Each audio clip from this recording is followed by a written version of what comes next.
আসসালামু আলাইকুম প্রিয় viewers, welcome back to my another video.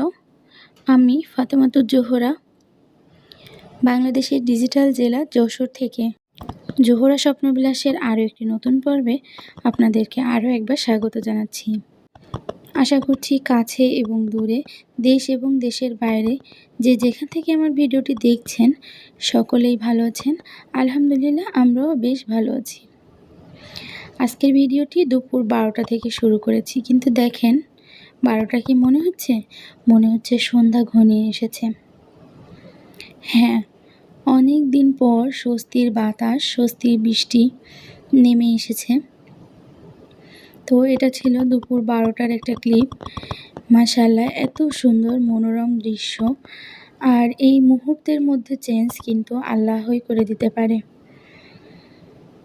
জীবনের প্রত্যেকটা মুহূর্ত এভাবেই মুহূর্তের মধ্যে চেঞ্জ করে দিতে পারে আল্লাহ।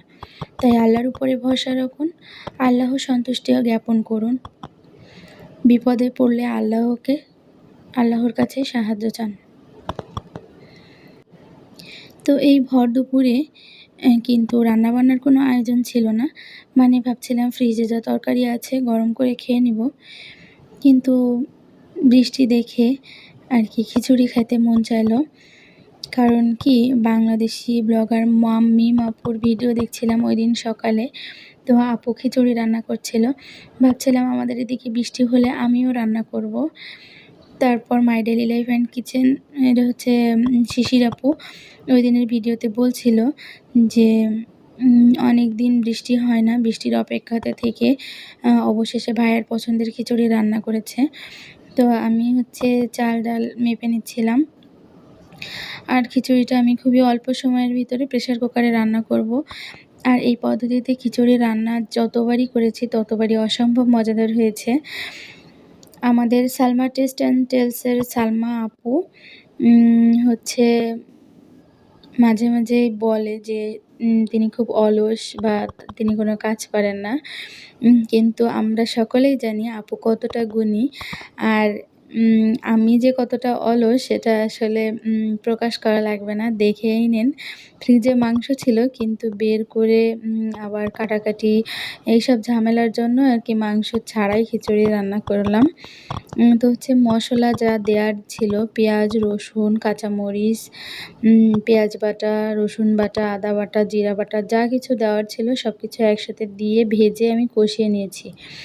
আলুও কুচি কুচি করে দিয়ে একসাথে ভেজে নিয়েছিলাম মশলার সাথে।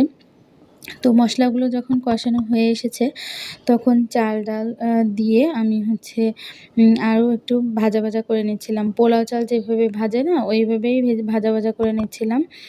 তো যখন একেবারে মশলাটা টেনে টেনে এসেছে তখন চাল ডাল যতটুকু পরিমাণে দিয়েছি তার ঠিক ডাবলের একটু বেশি পরিমাণে পানি দিয়ে আমি হচ্ছে প্রেসার কুকারের মুখটা লাগিয়ে নেব।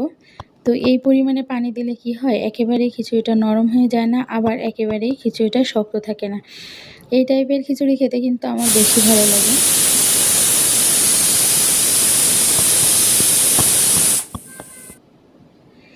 তো আমি প্রেসার কুকারে 3টি সিটি দিয়ে নিয়েছি।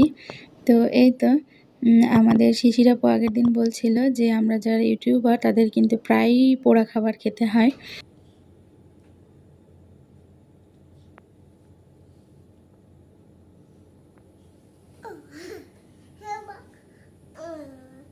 ওরে বাবারে কি আদর! তো আপুর কথার মান রাখতে আজ আমার খিচুড়িটাও পুড়ে গিয়েছে। আমি হচ্ছে পোড়া খিচুড়ি খেয়ে নিয়েছি। খিচুড়ি পুড়ে গেছে বলেই আর কি বেশি সুন্দর হয়েছে। তো হচ্ছে বাবুরা যখন ঘুমিয়ে গেছিল রাতের দিকে, তখন হচ্ছে আমি আমার জামা কাপড়গুলো একটু আয়রন করে নিচ্ছিলাম। আর ভাই বোনের ভালোবাসার ক্লিপটি তো দেখতেই পেলেন। ইদানিং কিন্তু আমাদের বাসায় এই ধরনের ভালোবাসার বহিঃপ্রকাশ দেখা যায়। তো খুবই ভালো লাগে, কারণ মানে তাদের যে বন্ডিংটা, এই বন্ডিংটা আসলেই মানে স্বার্থহীন। হয়তো কোনো এক সময় এই বন্ডিংটা থাকবে না, কিন্তু এখন মাশাআল্লাহ খুব ভালো লাগে দেখতে। মনে হয় এটাই জীবনের সার্থকতা, আর কি চাই। তো আমি হচ্ছে অনেকদিন ধরে খালা কাপড়-চোপড়গুলো কেচে দিয়ে গিয়েছিল। কিন্তু আয়রন করার অভাবে উঠাতে পারছিলাম না। তো আমি জামাকাপড়গুলো আয়রন করে উঠিয়ে নিয়েছি। যেহেতু গতদিন বৃষ্টি হয়েছে, তো এখনই কিন্তু গাছ লাগানোর পারফেক্ট সময়। তো সেই কারণে আমি আমার প্রতিবেশীর বাসা থেকে পর্তুলিকা গাছ নিয়ে এসে লাগিয়ে দিয়েছি। YouTube এমন একটি প্ল্যাটফর্ম যেখান থেকে অনেক কিছু শেখার আছে, অনেক কিছু জানার আছে। আমাদের ভিতরে অনেক সুপ্ত বাসনা বা সুপ্ত আশা আছে যেগুলো YouTube প্ল্যাটফর্ম থেকে জাগরিত হয়। আর হচ্ছে বহিঃপ্রকাশ ঘটে। যেমন দেখেন আমি কিন্তু অনেক আগে থেকেই গাছ লাগাতে খুব পছন্দ করি। কিন্তু তেমন গাছ লাগানো হতো না। তো হচ্ছে YouTube দেখে, দেখে আরকি আবার সেই সুপ্ত বাসনাটা জেগে উঠেছে। আমি কিন্তু আবারও গাছ লাগানো শুরু করেছি। একটা পুঁইশাক গাছ লাগিয়েছিলাম, সেটা কিন্তু মাশাআল্লাহ অনেক বড় হয়ে গিয়েছে। তো হচ্ছে একটা পুঁইশাক গাছে আর কতটুকুই বা পুঁইশাক ধরবে, এই ভেবে আরও ৩ টি পুঁইশাক গাছ নিয়ে এসে লাগিয়ে দিয়েছি। এদিকে কিন্তু আরও একটি তরুলতা বা মাইক ফুল যেটা বলে সেটা লাগিয়ে দিয়েছি। আর দেখেন আমার পেঁপে গাছটার মাঝখান থেকে আরও নতুন, নতুন পাতা বেরিয়েছে।